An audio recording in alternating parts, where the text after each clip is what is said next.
Hello दोस्तों, मैं Pankaj Chaudhary future classes में आप सभी का स्वागत करता हूं। आशा करता हूं अच्छे होंगे। और मित्रों, हमने पीछे की जो क्लास की थी उन क्लासों में हमने प्रश्न उत्तर की एक श्रृंखला को कवर किया था और पहली ही क्लास जो हमारी कंप्लीट हुई थी उसमें 2 क्वेश्चन आंसर की क्लास को पूरा किया था। तो वो आप पूरा देखें और जो पेपर में आए हुए क्वेश्चन हैं वो सभी उसमें आपको मिलेंगे। और हम जिस प्रकार एक एक टॉपिक को क्लियर करेंगे उसके बाद हम उसके क्वेश्चन आंसर की श्रृंखला को क्लियर करेंगे। तो मैंने मित्रों भाषा के आपके सामने 3 इकाई बताई थी, एक वर्ण, एक शब्द और एक वाक्य। तो अभी हम वर्ण वाली इकाई पे चल रहे थे। तो वर्ण वाली इकाई में हमारे 2 टॉपिक होते हैं। एक होता है हमारा वर्णमाला। तो वर्णमाला हमने टॉपिक को पूरा कर लिया और इस टॉपिक के क्वेश्चन आंसर को भी हमने पूरा कर लिया है। और अब हम जो चल रहे हैं वो चल रहे हैं संधि की ओर। तो हमारा टॉपिक है संधि और इस वर्ण से हमारे 2 टॉपिक होते हैं। उसके बाद फिर जब हम संधि क्लियर करेंगे, जब चलेंगे हम शब्द की ओर, तो हम देखते हैं मित्रों, शब्द है हमारा संधि। तो संधि 2 प्रकार से लिखा हुआ है आपके सामने, एक में अनुस्वर की बिंदी और एक में आधान है। तो इसमें कौन सा शुद्ध है और कौन सा अशुद्ध है?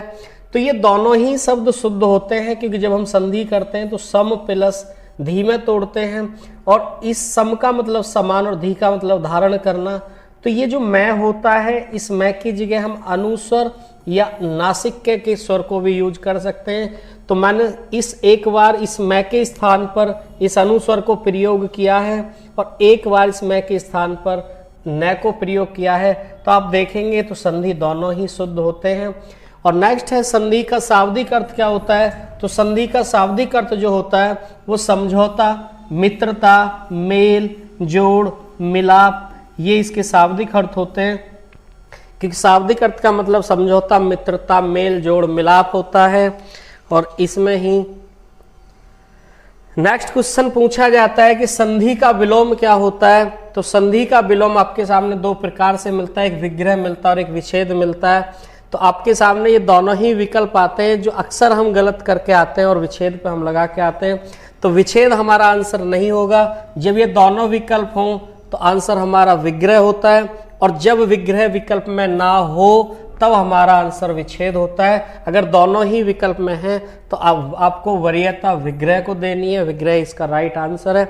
नेक्स्ट यहीं से क्वेश्चन पूछा था यूपीएसआई ने कि समास का विलोम क्या होता है? तो हमारा समास का विलोम हमारा व्यास होता है और विग्रह भी होता है। लेकिन विकल्प अगर दोनों हैं तो वरीयता व्यास को दी जाती है। जब समास टॉपिक चलेगा तब मैं आपको बताऊंगा वी का मतलब अन्य और आस का मतलब नजदीक, तो तब मैं वहां डिटेल बताऊंगा। और विग्रह, वी का मतलब अलग, ग्रह का मतलब ग्रहण करना। तो ग्रहण करना, अन्य से ग्रहण करना, तो ये चीज है। लेकिन दोनों विकल्प में अगर हैं तो व्यास आंसर देना है और विकल्प अगर एक दिया है, जौन सा भी दिया है, तो वही आपको आंसर देना है। इसके बाद हम नेक्स्ट देखते हैं कि जो संधि है, संधि की परिभाषा क्या है। तो सबसे पहले हम परिभाषा जानेंगे कि 2 वर्णों के योग से जो विकार उत्पन्न होता है तो उसे क्या कहते हैं? संधि कहते हैं। बात करते हैं 2 वर्ण कौन से? तो 2 वर्ण, एक तो स्वर होता है और एक हमारा व्यंजन होता है। हम पीछे जो वर्ण पढ़ के आए थे तो उसमें हमने स्वर को पढ़ा था और हमने व्यंजन को पढ़ा था। तो स्वर और व्यंजन के जो योग से जो विकार होगा, विकार कह दें या परिवर्तन कह दें, उनके योग से जो विकार या परिवर्तन होगा। तो मित्रों योग से, तो जैसे मैं बात करूं, इसके ये वर्ण है और ये वर्ण है, तो इनमें आपस में जो वर्ण होंगे इनके आपस में बदलाव होंगे, ये आपस में बदलेंगे, योग करेंगे, समझौता करेंगे। तो यही हमारा क्या होता है? विकार परिवर्तन संधि कहलाता है। अब ये होते 2 वर्ण आपस में कैसे हैं? या तो हो सकता है स्वर के साथ स्वर हो सकता है स्वर के साथ व्यंजन हो सकता है व्यंजन के साथ स्वर हो, व्यंजन के साथ व्यंजन हो, विसर्ग के साथ स्वर हो, विसर्ग के साथ व्यंजन हो। तो ये आपस में इस प्रकार करते हैं। अगर स्वर के साथ स्वर शामिल है तो वहां संधि कौन सी बनेगी? स्वर संधि बनेगी। अगर स्वर के साथ व्यंजन जुड़ा हुआ है, व्यंजन के साथ स्वर है या व्यंजन के साथ व्यंजन है, तो मित्रों यहाँ स्वर के साथ स्वर था खाली तो स्वर, लेकिन अगर स्वर के साथ अगर कुछ जुड़ा हुआ है अलग तो वो हमारी कौन सी संधि है? व्यंजन संधि। और विसर्ग के साथ स्वर जुड़ेगा या विसर्ग के साथ व्यंजन जुड़ेगा तो संधि कौन सी होगी? विसर्ग संधि होगी। तो 3 प्रकार की हमारी क्या होगी, संधि। तो संधि कितने प्रकार की होती है, तो संधि हमारी 3 प्रकार की होती है, नंबर 1, नंबर 2 और नंबर 3।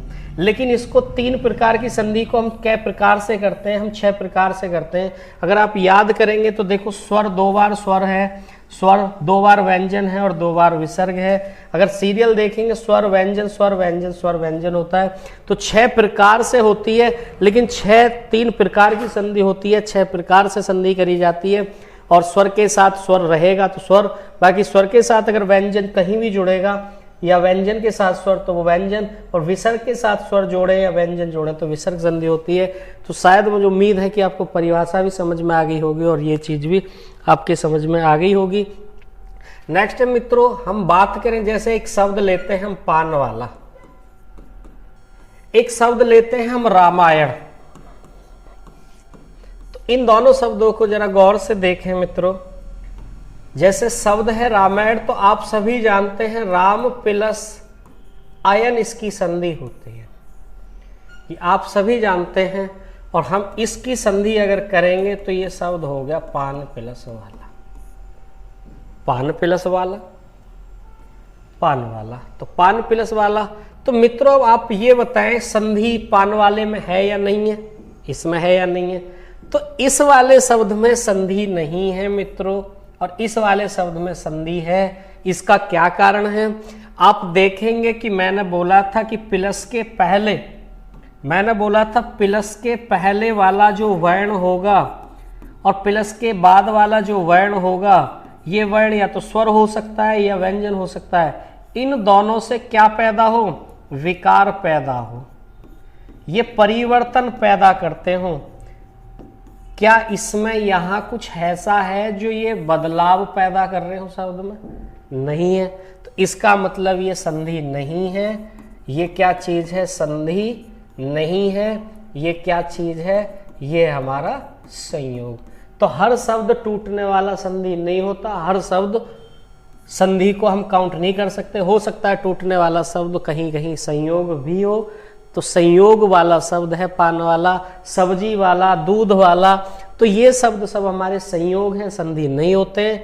अब हम बात करें रामायण की, तो राम प्लस अयन हम टुकड़े में तोड़ते हैं, लेकिन इसको कैसे तोड़ते हैं, सबसे पहले तो हम ये जानते हैं कि ये यहाँ से तोड़ा तो आगे का पोर्शन हमारा बच्चा राम और पीछे का पोर्शन हमने लिख दिया यण। इस आग के स्थान को तोड़ा था तो आकी जी के प्लस लगाया, तो आप आगे जानेंगे कि कैसे होता है, ये आ को कैसे तोड़ा। तो इस आ को कंप्लीट करने के लिए ए आ की जरूरत पड़ती है, आगे फॉर्मूले में मैं बताऊंगा दीर्घ संधि में। तो राम प्लस ये शब्द बनता है हमारा मित्रों अयन बनता है। ये अड़े जो होता है ये अवधी भाषा में इस अड़े का न हो जाता है। ये मैंने क्लास में भी आपको समझाया था, जब आप क्लास देखेंगे तो आपको स्वतः पता चल जाएगी। तो ये अयन शब्द होता है, अयन होता है काल की गति, अयन शब्द है काल की गति, तो इसको कहा जाता है राम।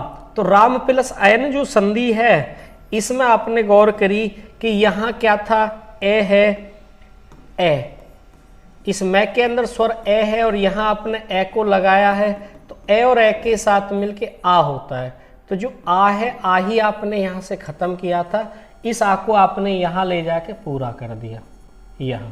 तो इसके बाद में बदलाव आया, और बदलाव क्या आया, कैसे आया, तो बदलाव आपके सामने ये आया कि ये आपस में मिलके इन दोनों ने बदलाव कर दिया आ का, लेकिन इसमें कोई भी बदलाव कहीं से नहीं होता, इसलिए संयोग, और यहाँ बदलाव हुआ इसलिए ये संधि।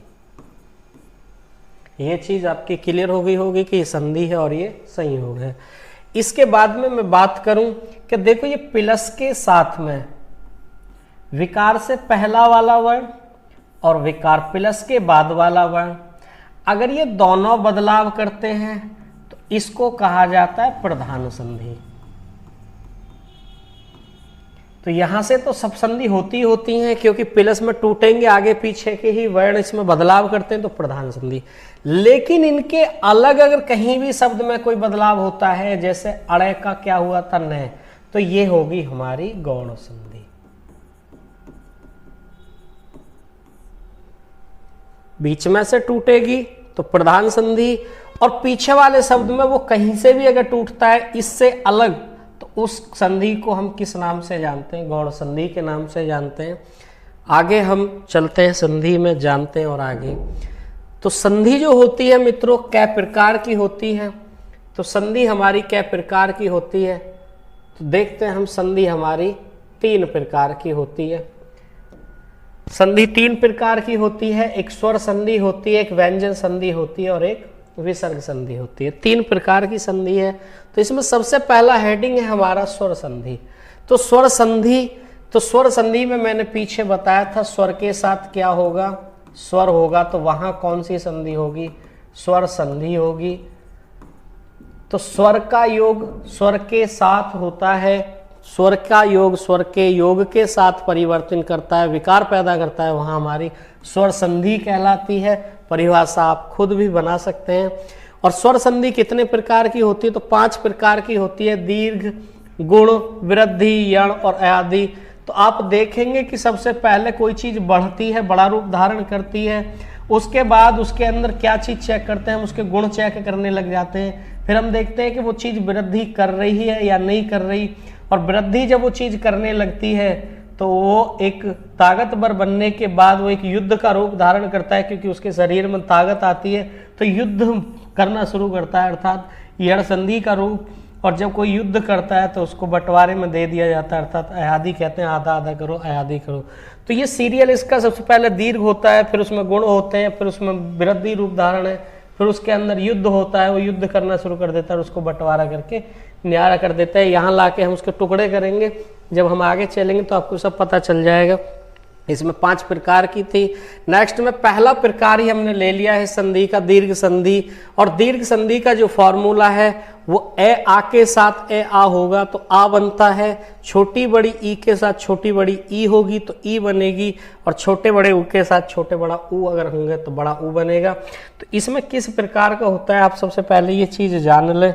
इसमें देखेंगे कि जैसे मैंने लिखा है ए के साथ ए के साथ आ के साथ ए और आ के साथ आ, इन चारों कंडीशन में आपस में कोई सा भी हो, इन सबका ही बनेगा आ।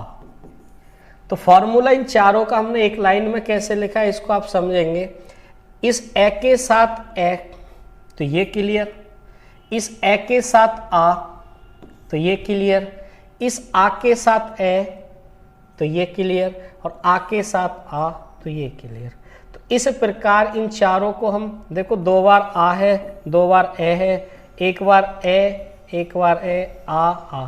तो 2 बार ए आता है आगे, 2 बार आ आगे आता है, 2 बार ए पीछे आता है, तो 2 बार आ पीछे आता है। तो इस प्रकार हम इस फॉर्मूले को पूरा रूप नहीं देके इस प्रकार इसके रूप को लिख देते हैं। तो शायद समझ में आ गया होगा।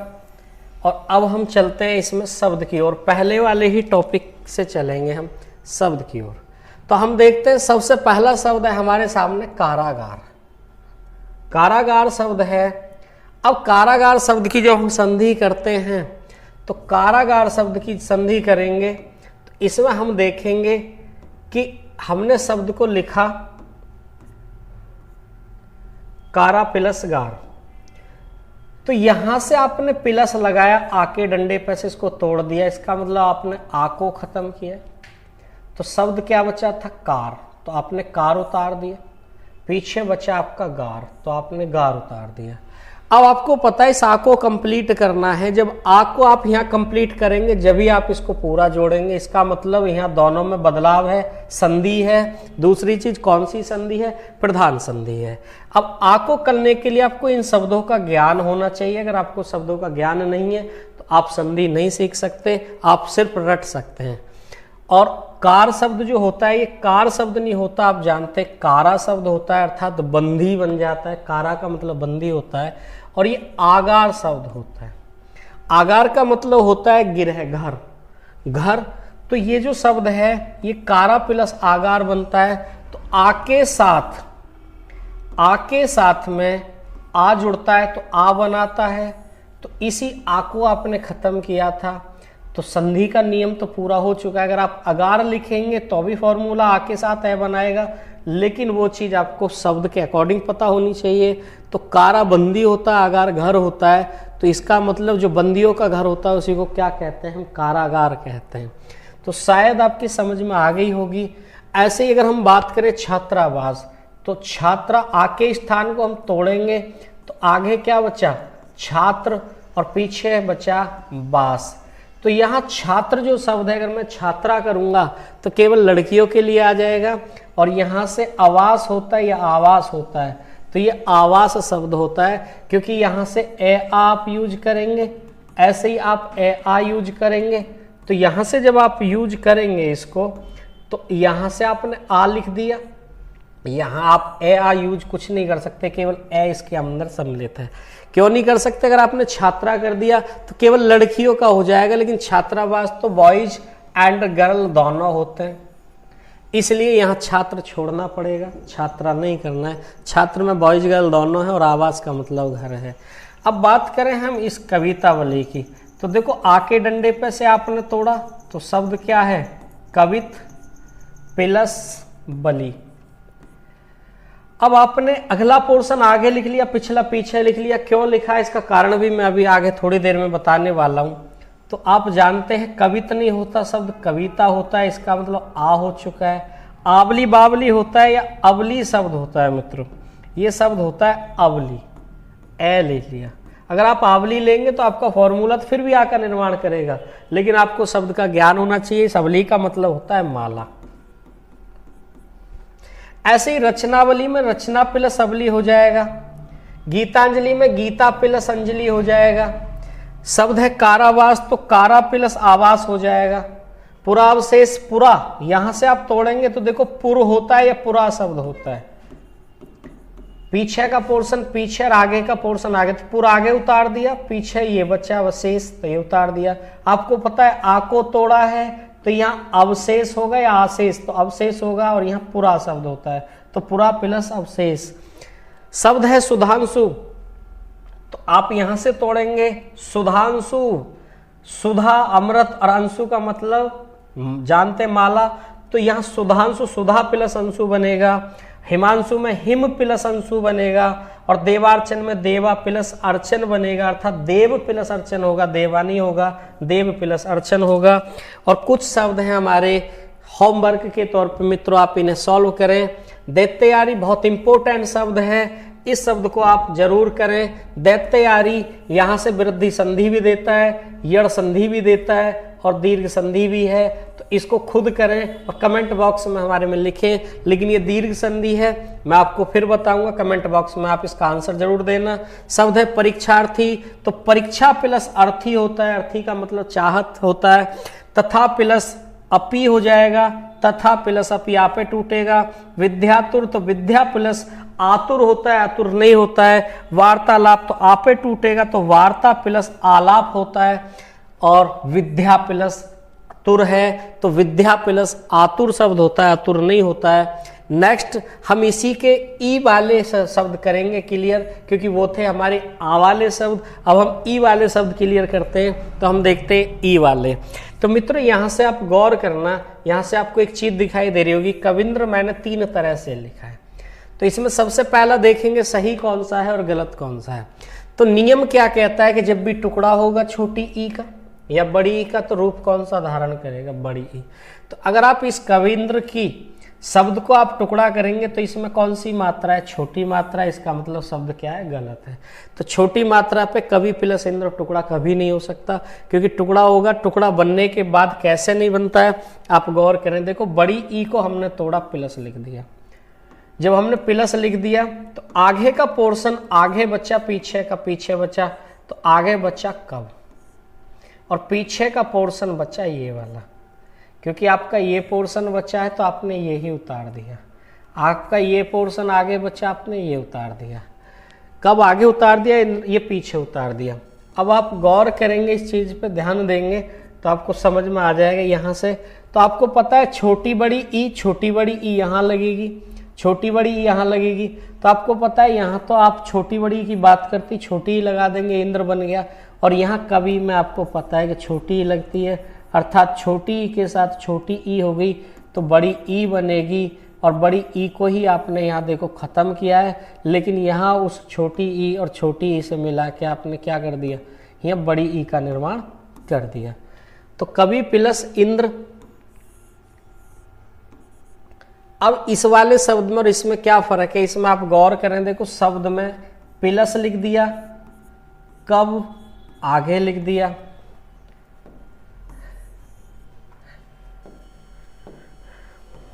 आपने इसके जगह प्लस लिखा, आगे बचा कब, पीछे बचा ये पोर्शन, ये पोर्शन। अब आपने छोटी बड़ी ई, छोटी बड़ी ई, ये छोटी ई और छोटी ई से बड़ी ई का निर्माण हुआ, ये तो सॉल्व हो गया। लेकिन यह कवि प्लस इंद्र, इस इंद्र में और इस इंद्र में फर्क क्या आया है कि अगर शब्द में बिंदी है, चंद्र बिंदु के रूप में है, तो हमें बिंदी के रूप में ही हमें लगाना है इंद्र। अगर हमें न लिखी हुई है शब्द में, तो इंद्र में हमें न लिखनी है। शब्द में जो दिया होगा हमें वही उतारना है, अपनी तरफ से इस मिस्टेक को मत कर देना। इसीलिए मैंने पीछे का पोर्शन पीछे बचता है वो उतारा है। अगर मैं करता तो यहाँ जल्दबाजी में हम यहाँ डायरेक्ट विकल्प में, एक विकल्प इसका ये है और एक ये है, तो दोनों विकल्प को ध्यान से रखना। अगर इंद्र में जो पोर्शन ई के बाद बचा है वो उतारा है, तो इंद्र में बिंदी है और यहाँ न था, तो इंद्र में यहाँ न आया है। कविंद्र में बात करें तो कवि प्लस इंद्र, तो आप जब गौर करेंगे छोटी ई और छोटी ई मिलके बड़ी ई बनाती हैं, तो शब्द में छोटी ई है, इसका मतलब शब्द क्या है, गलत है। अब बात करें महेंद्र, तो वही चीज है कि जब आप ई लगाएंगे तो यहाँ इंद्र में देखो, यहाँ इंद्र में क्या है, इंद्र में है बिंदी, तो यहाँ इंद्र में बिंदी बनने वाली है और हम जल्दबाजी में इसी की गलती कर बैठते हैं। और यहाँ इसमें इंद्र है, प्लस लगाया तो पीछे इंद्र है, और यहाँ प्लस लगाया तो पीछे ई बिंदी वाला है, तो महा हो जाएगा, आपको पता है, तो महा प्लस इंद्र हो जाएगा। ऐसे ही फड़िंद्र, फड़ी, फड़ी प्लस इंद्र, तो फड़ी का मतलब स्यांप होता है, ऐसे ही फड़ीस में फड़ी प्लस ईस ये हो जाएगा, और स्यांप वाला शिव होता है, आप जानते हैं। और हमारे होमवर्क के लिए मित्रों गौरीस, गौरी प्लस ईस, नारीश्वर, अतीव, गिरीश, सचिंद्र और परीक्षा, ये परीक्षा जो शब्द है बड़ा इंपॉर्टेंट शब्द है। होमवर्क में आप करना, ना हो तो कमेंट बॉक्स में लिख देना। परीक्षा को हम सॉल्व करेंगे, तो परीक्षा का विकल्प नंबर 1 है परि प्लस इच्छा, विकल्प नंबर 2 है परि प्लस इच्छा, विकल्प नंबर 3 है परि प्लस इच्छा, और विकल्प नंबर 4 है परि प्लस इच्छा। तो 4 विकल्प हैं मित्रों, इनका कमेंट में आंसर जरूर देना, और कमेंट में आंसर देने के बाद आपको खुद पता लग जाएगी। तो आप ज़्यादातर जो मिस्टेक करते हैं वो इस आंसर को लगाते हैं, जो श्योर बिल्कुल गलत होता है। तो ये आंसर नहीं होता, आंसर हमारा ये वाला होता है। इसको हम कैसे करते हैं, तो मैंने इसी चीज़ को बताया था, इस बड़ी ई की जगह प्लस लगाया, पर लिख दिया और पीछे छा लिख दिया, क्योंकि जो पीछे बचा वो पीछे, जो आगे बचा वो उतार लिया। इस ई को कंप्लीट करने के लिए छोटी बड़ी ई, छोटी बड़ी लगाते हैं, तो यहाँ इच्छा ये होता है, तो इसलिए ये वाली संधि होती है हमारी मित्रों। नेक्स्ट इसी में है बड़े ऊ का नियम, छोटा ऊ बड़ा ऊ, छोटा ऊ बड़ा ऊ, तो बड़ा ऊ बनेगा। तो हम देखेंगे, देखो छोटे ऊ पे शब्द नहीं टूटेगा, इसका मतलब ये शब्द गलत है। इसका मतलब बड़े ऊ से टूटेगा, तो बड़े ऊ के स्थान पर प्लस लगाएंगे, तो आगे क्या बचा हमारा से बचा, और पीछे क्या बचा, ये पोर्शन बचा कति। आपको पता है ऊ को आपने खत्म किया है, तो छोटा बड़ा ऊ लगाएंगे, तो छोटा लगेगा या ऊ छोटा लगेगा या बड़ा लगेगा। तो आपको पता है सु में छोटा ऊ लगता है, तो सु, और उक्ति में कौन सा लगता है, छोटा ऊ। तो छोटा ऊ और छोटा ऊ मिलके क्या बनाते हैं, बड़ा ऊ। तो बड़ा ऊ ही आपने यहाँ से खत्म करके उसके स्थान पर बदलाव कर दिया, संधि कर दी। सु मतलब अच्छा, उक्ति मतलब कथन होता है। ऐसे ही बात करें चमू का, तो इस बड़े ऊ के जगह प्लस लगाया, पीछे आपका क्या बचा, ये बचा, और आगे आपका क्या बचा, चम बचा। तो प्लस आपने ऊ के स्थान पर लगाया। अब आपको पता है कि छोटा ऊ लगेगा या बड़ा लगेगा, तो चमू प्लस ऊर्जा। तो ऊर्जा जो होता है शब्द, तो चमू का मतलब होता है सेना, तो चमू का मतलब सेना है, तो सेना की ऊर्जा। ऐसे ही भूधर्व में आप जानते हैं कि भू प्लस उधर्व बन जाएगा। जब आप यहाँ से तोड़ेंगे प्लस, तो भय बचा, ये पोर्शन पीछे उतार दिया, तो छोटा बड़ा ऊ लगा दिया, तो इन दोनों से मिलके बड़ा ऊ बना। ऐसे ही सिंधूर्मी ऊ, तो सिंध बचेगा, उर्मी बचेगा, तो छोटा बड़ा ऊ लगाएंगे, ऐसे इधर लगाएंगे। बहुउन्नति बड़ा ऊ लगेगा, भू प्लस उन्नति में छोटा ऊ लगेगा। कुछ शब्द हैं होमवर्क के लिए, बधूर्जा और बधूड़ा, तो बधू प्लस ऊड़ा, ऊड़ा का मतलब विवाहित स्त्री होती है, और लघुर्मी, तो यहाँ से लघुर्मी, लघु प्लस